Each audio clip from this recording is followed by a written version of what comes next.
So I'm going to explain how I made this render of this patch of grass here using Houdini.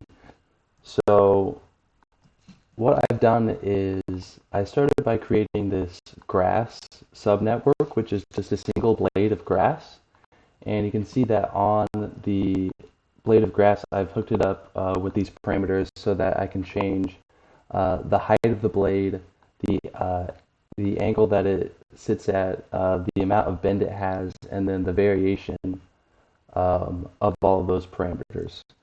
So, and then inside of this grass, I'm just building up the geometry with some wrangle nodes, using the bend node to actually bend the blade of grass, extruding it outwards, then mirroring that, rotating it based on the angle set at the subnetwork, and then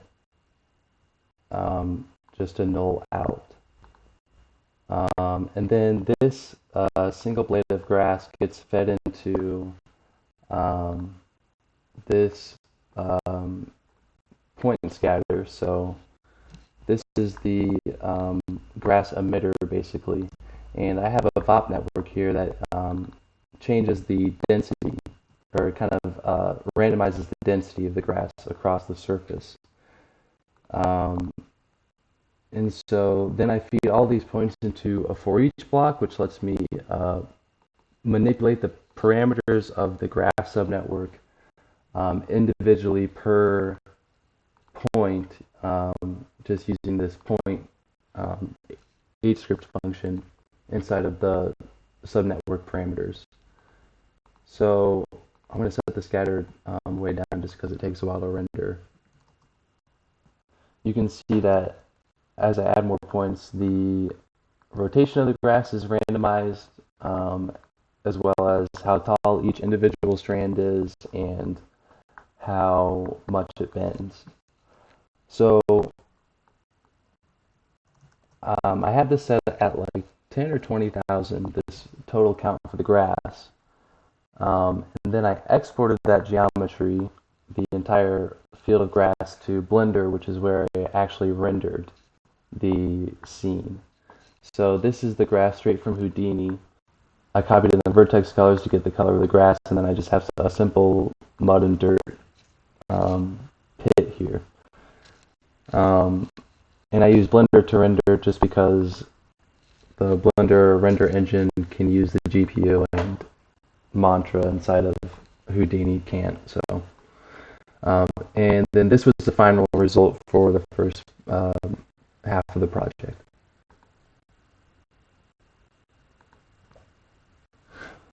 So for the second half of the project, I decided to do snow falling against the side of a cabin. This is my final result for that. Again, this was rendered inside of Blender, and then I did these snow particles inside of Houdini. So this is my scene inside of Blender, and this parts of the scene is what I imported in Houdini for the particle simulation, but it's a pretty simple scene. And then inside of Houdini, I just have the ground plane, and then this wall, and then the roof to act as colliders for the particles. And then I've also lined up the camera inside of Houdini so that it is the same as it is in Blender, so that when I render the particles in Houdini, I can just composite them over the image from Blender. So the snow is emitted from this big circle, which is just a simple primitive circle, and the individual snowflakes are just these really simple looking spheres.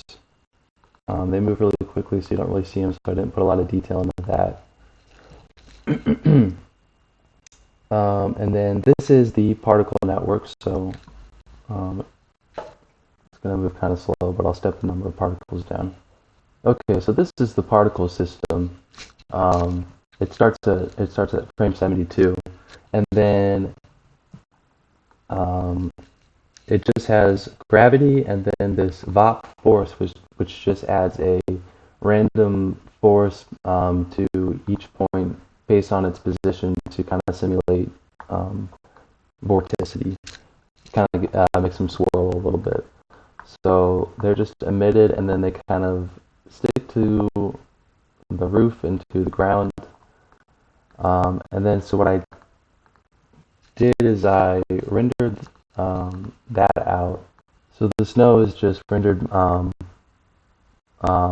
black on white, and then I took that image sequence and I brought it into Blender. So I rendered out this image,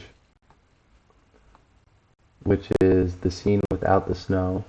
And then back inside of Blender, I just composited the um, particles from Houdini on top of the log cabin. I blurred them a little bit so that they would blend in with the depth of field. And then that's all I did for that.